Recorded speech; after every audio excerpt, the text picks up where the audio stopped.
Vamos a contar ahora con la participación de Nuria Camacho. Ella es fisioterapeuta, se dedica al ejercicio libre en su centro de Huelva. Colabora como fisioterapeuta con la Selección Nacional de Ciclismo Adaptado. Tuvo la suerte de estar en las Olimpiadas de Pekín y demás. Y bueno, también tiene formación como clasificadora y nos va a hablar precisamente sobre eso, sobre la clasificación en el deporte. Bueno, buenas tardes. En principio, para abrir un poco esta ponencia, quiero poner un vídeo. Después haré una serie de preguntas. Vamos, es un vídeo de 4 minutitos, a lo mejor es un poco largo, pero me parece interesante pues para explicar un poco el tema de la clasificación.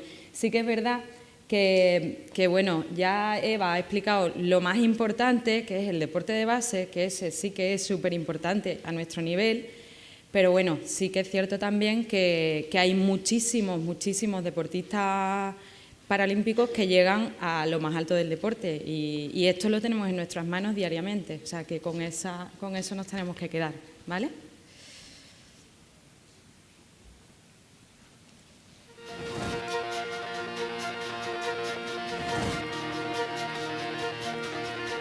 También en el deporte paralímpico, el atletismo es el rey. Es la disciplina con más deportistas y mayor número de pruebas en los Juegos y también la que presenta mayor número de clases de discapacidad. Cada competidor lo hace en una categoría determinada que se define por 2 dígitos. El primero indica el tipo de discapacidad funcional, el segundo el grado de afectación.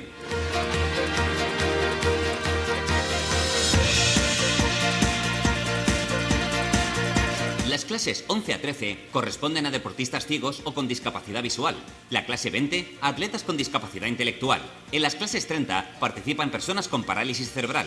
De la 31 a la 34 en silla de ruedas. Y de la 35 a la 38 a pie. Las clases 40 a 47 son las de atletas con afectación en alguna extremidad o con falta de ella. Y finalmente, las 51 a 58 comprenden a corredores en silla de ruedas o lanzadores que compiten sentados.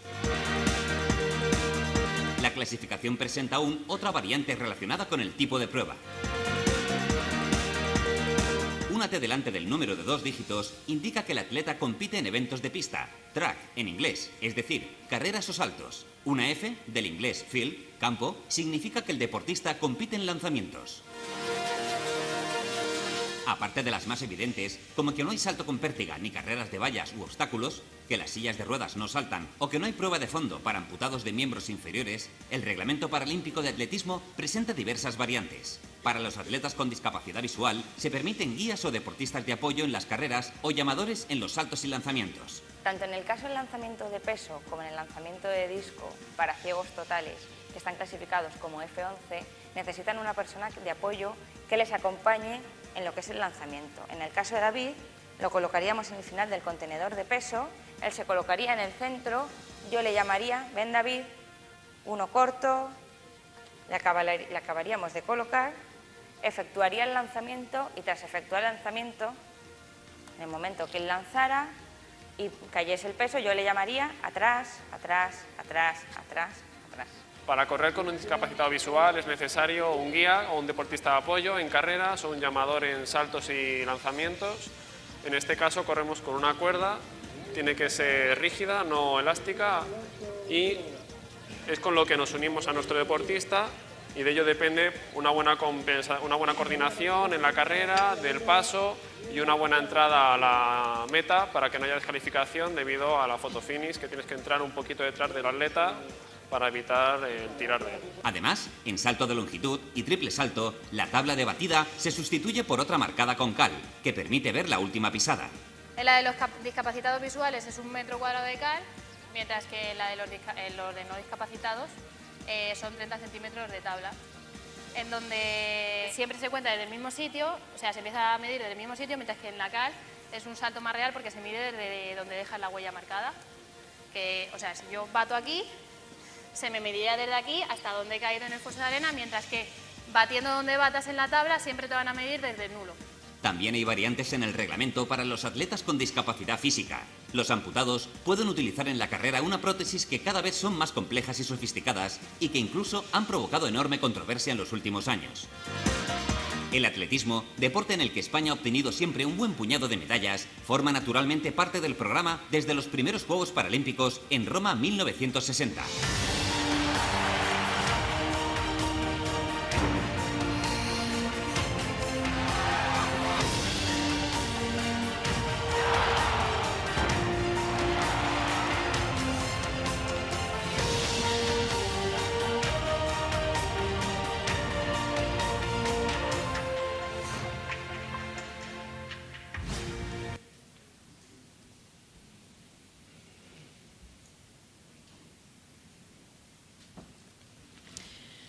Bueno, ¿alguien tenía conocimiento del deporte adaptado a este nivel? ¿Hay gente que ha visto alguna vez una competición internacional o que levante la mano si hay alguien? Sí, ¿no? Esto sí lo hemos visto mucha gente. Vale. ¿Y sabíamos del conocimiento de la figura del clasificador?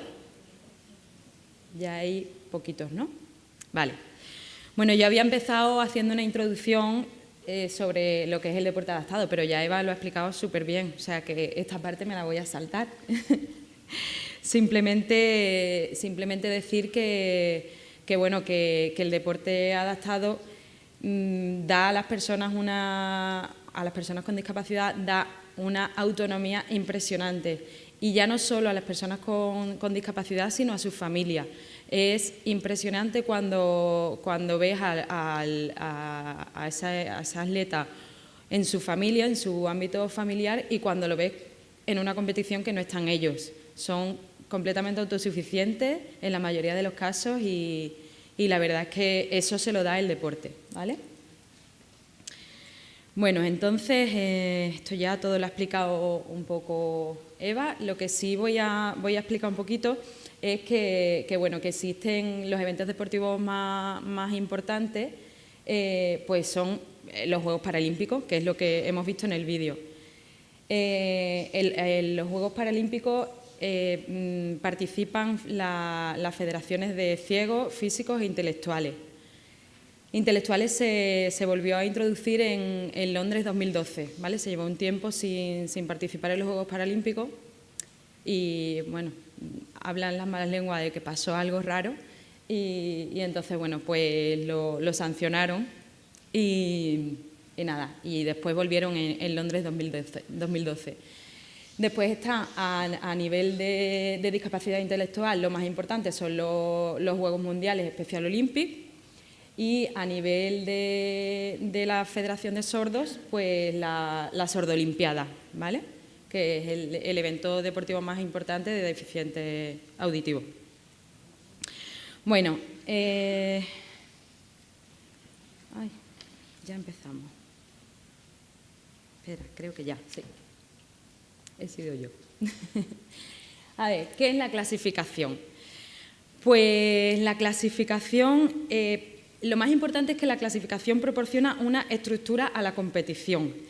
Está claro que los deportistas que tienen algún tipo de discapacidad tienen una desventaja a la hora de practicar deporte si practicaran un deporte normalizado. Entonces, lo que se busca con la clasificación es que haya un equilibrio. A veces es difícil y muchas veces nos preguntamos cuando vemos una competición si realmente es justo o no, pero es que tampoco podemos ir con una lupa porque entonces no hacemos nada. Entonces, lo que es el concepto de clasificación es una valoración funcional del deportista que se hace al tener un impedimento para realizar una actividad deportiva, una actividad deportiva no adaptada. Entonces, sí que es cierto que lo que se busca es pues que las características de los atletas sean lo más equitativas posible. El primer sistema de clasificación lo instauró la OMS en 1980. Bueno, era un sistema de clasificación en el que estaba basado única y exclusivamente en criterios médicos, ¿vale? Solamente se clasificaba a la gente por discapacidad y era igual para todos los deportes. poco a poco, pues con el paso de los años, en 1992 ya empezaron un poco más a aparecer clasificaciones un poco más específicas y apareció el concepto de clasificación funcional. Este es, bueno, en 1992 realmente todavía dejaba mucho que desear ese sistema de clasificación y no es hasta el 2007 cuando realmente ya hay un sistema de clasificación que es el que tenemos actualmente, aunque se van variando siempre algunos aspectos, pues porque lo que se intenta es disminuir lo máximo posible las clases, pero claro, no se puede disminuir del todo, es que esto es todo un poco contradictorio. Lo más importante, lo que pretende las clases funcionales o la clasificación funcional es lo que pretende, los principios que tiene es la elegibilidad de un deportista y agrupar a los deportistas en clase. ¿Qué significa la elegibilidad de un deportista? Evidentemente, no todos los deportistas pueden practicar deporte paralímpico. Cuando habló Eva antes, comentó que había una chica que no tenía ningún tipo de discapacidad y que tenía una lesión en la rodilla, que ella jugaba al baloncesto y que ahora jugaba al baloncesto en silla de ruedas. Esto en deporte paralímpico no sirve, o sea, no vale.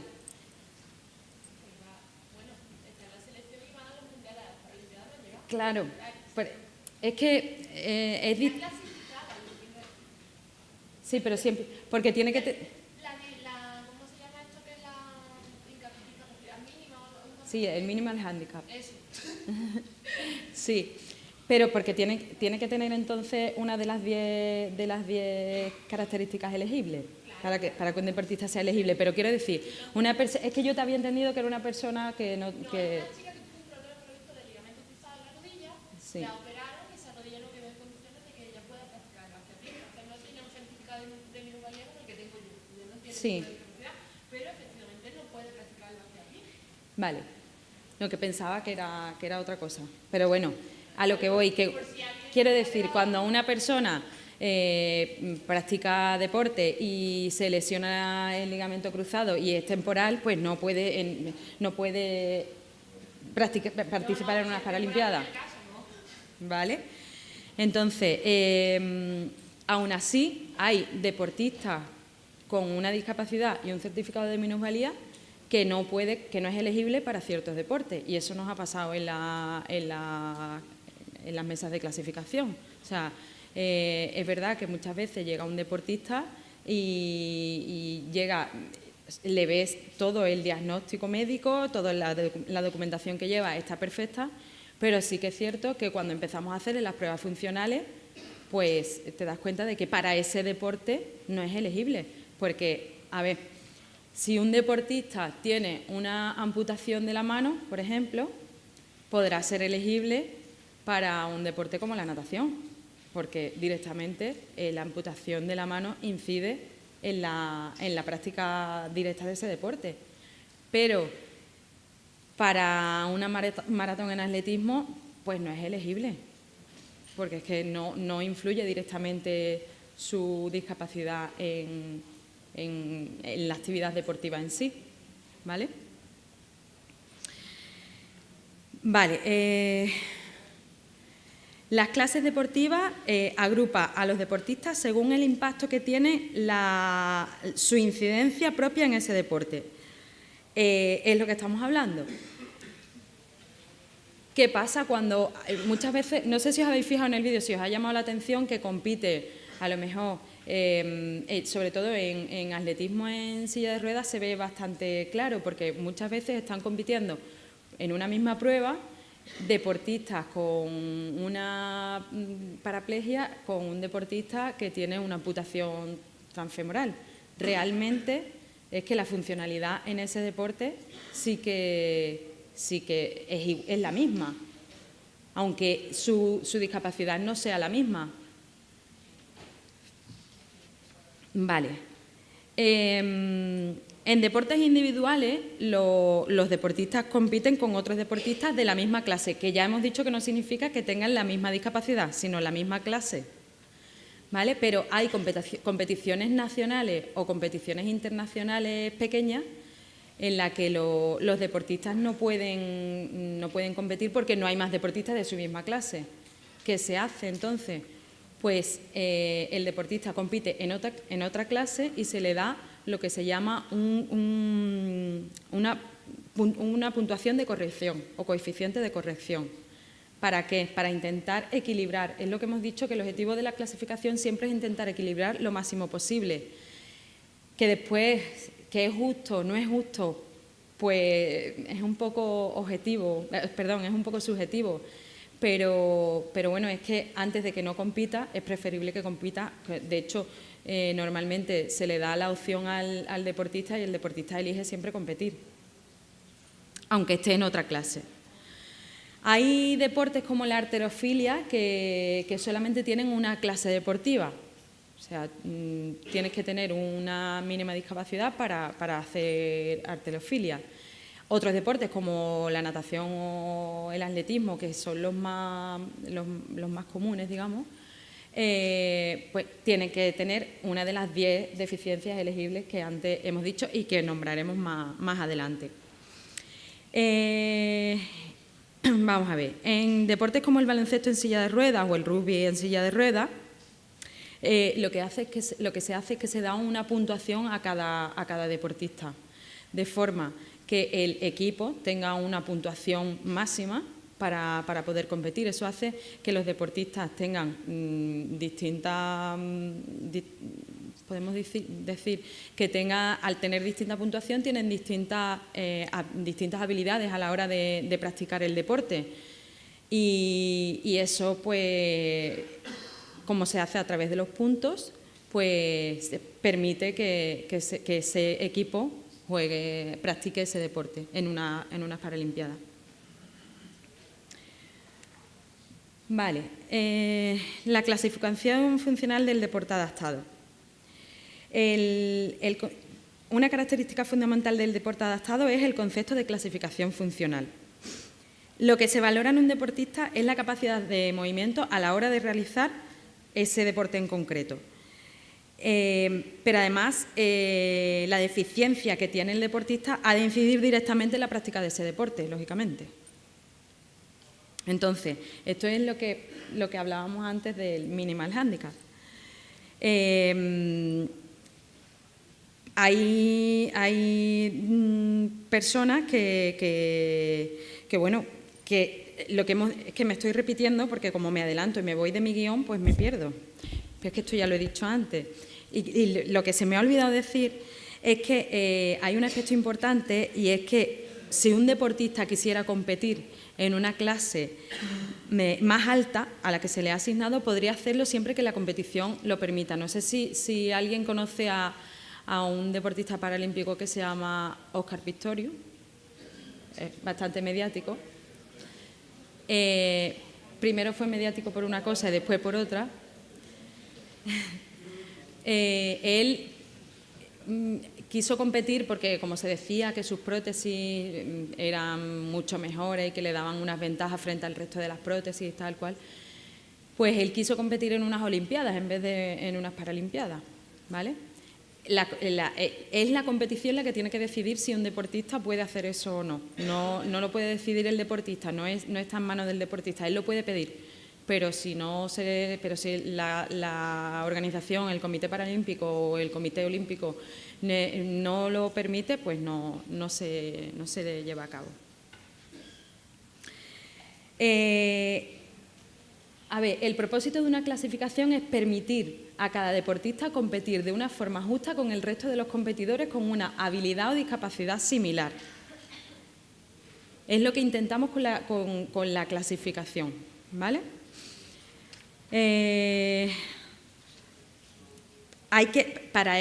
¿Por qué se intenta esto? Pues porque lo que se pretende es que una persona esté motivada a la hora de realizar deporte. Sí que es verdad que es mucho más importante motivarlo en el deporte de base, pero ya que cuando un deportista en deporte de base ha superado unos niveles que son bastante buenos, realmente las federaciones nacionales, sobre todo las nacionales, las internacionales supongo que también, no lo conozco, pero sí que es verdad que las federaciones nacionales están faltos de deportistas con discapacidad. Los deportistas con discapacidad que tenemos actualmente, yo conozco sobre todo atletismo y ciclismo, son deportistas muy mayores que ya realmente no tienen mucha... O sea, lógicamente sí tienen opción, pero claro, esto es como todo, ¿no? Entonces, sí que es cierto que lo que se intenta por todos los medios es que haya una competición justa, y para eso se intenta que sea justa porque los deportistas, si no, se desmotivan y abandonan la competición o la práctica deportiva o lo que sea. Esto es lo que tenemos que intentar potenciar. Además, tenemos que potenciar la inclusión de la mujer dentro del deporte. Hay pocas mujeres todavía, comparado con los hombres, compitiendo en deporte adaptado. Entonces, como hemos dicho, lo que queremos es promover la participación de personas con discapacidad en el deporte, ¿vale? Eso ya lo hemos dicho. A ver, el sistema de clasificación. Los sistemas de clasificación son diferentes para cada deporte y están desarrollados por la Federación Internacional. Cada federación internacional decide qué deficiencias son elegibles y qué deficiencias no son elegibles para la práctica de un deporte en concreto. Hay deportes, que ya también lo ha dicho antes Eva, que solamente lo pueden practicar personas que tienen una discapacidad específica. Por ejemplo, la bocha, aunque ya en bocha también se ha introducido a personas de baja estatura, pero hasta hace nada estaba dirigida única y exclusivamente a personas con parálisis cerebral y lesión cerebral. Ahora ya también pueden participar las personas con baja estatura. O el goalball, que lo has nombrado tú antes también, y que está dirigida solamente a personas con discapacidad visual. El resto de deportes, cualquiera de las 10 deficiencias elegibles que vamos a decir dentro de un ratito, pueden practicarlo, ¿vale? Las federaciones internacionales también deciden cómo de severa tiene que ser una deficiencia para que un deportista sea elegible para competir o no.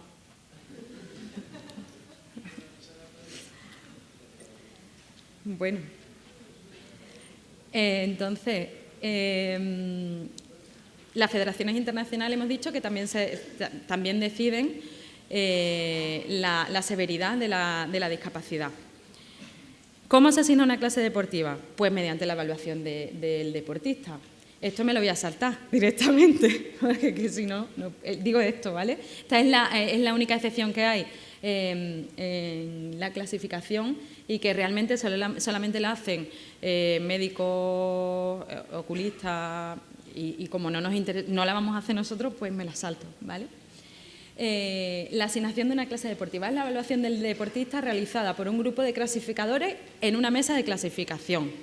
A ver, lo más importante, la mesa que nos compete a nosotros, las mesas que organizan las federaciones de físicos y de paralíticos cerebrales o lesión cerebral. Ahí es donde está nuestra competencia y donde está nuestra figura. En las mesas de clasificación suele haber siempre tres personas. Puede haber dos, o sea, siempre hay un médico o un fisio, que normalmente siempre vamos los dos, y un técnico deportivo especialista en ese deporte. La formación de ese clasificador lo da cada federación nacional, pero cada federación tiene su su formación de clasificación. Quiero decir, yo, por ejemplo, soy clasificadora de la Federación de Físicos y Paralíticos Cerebrales de atletismo, slalom, que van de la mano, y de bocha. Pero yo no puedo clasificar porque no he hecho la formación en natación ni en ciclismo, entonces no puedo clasificar en esos deportes. O sea, quiero decir que nos formamos en los deportes en los que nos queremos dedicar para clasificar. Las 10 deficiencias elegibles bueno, súper importante, la clasificación de un deportista se hace un día antes normalmente de la competición, se le clasifica, pero no termina hasta que no lo observamos durante la competición. Como todo, la picaresca está en todos lados, y es súper importante observarlo durante la competición, porque cambia en muchos aspectos, muchas veces cambia muchísimo. Las 10 deficiencias elegibles que antes he dicho que he nombrado un montón de veces, pues para nosotros facilísimo. Las nombro además porque creo que me queda poco. Ataxia, tetosis, baja estatura. Bueno, ataxia, tetosis, por supuesto, están paralíticos cerebrales, lesión cerebral, esclerosis múltiple, etcétera. Baja estatura, acondroplasia sobre todo, déficit de fuerza muscular, deficiencia de extremidades, deficiencia visual, diferencia de longitud de piernas, discapacidad intelectual, hipertonía y rango de movimiento pasivo reducido. Cualquier persona que tenga cualquiera de esas 10, una sola de esas 10 deficiencias puede practicar deporte, bueno, puede practicarlo cualquiera, pero puede participar en una competición nacional o internacional. Muy importante, y vuelvo a insistir en que una persona que tenga una artritis no es elegible, ¿vale? Porque es un proceso inflamatorio, ¿vale?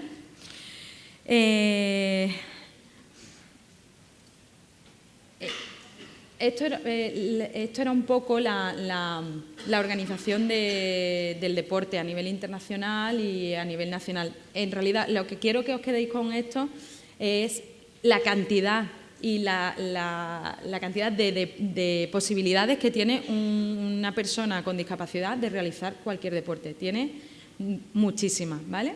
Esta es la organización que más nos interesa, quizá.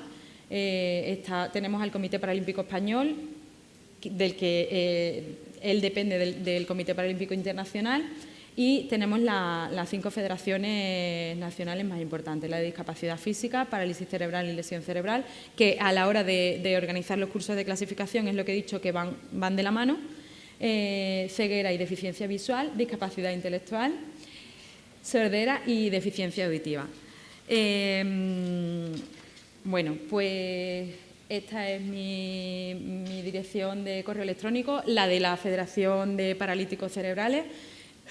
Tengo más información que dar, pero no tengo más tiempo. O sea que espero que haya servido de algo. Muchas gracias.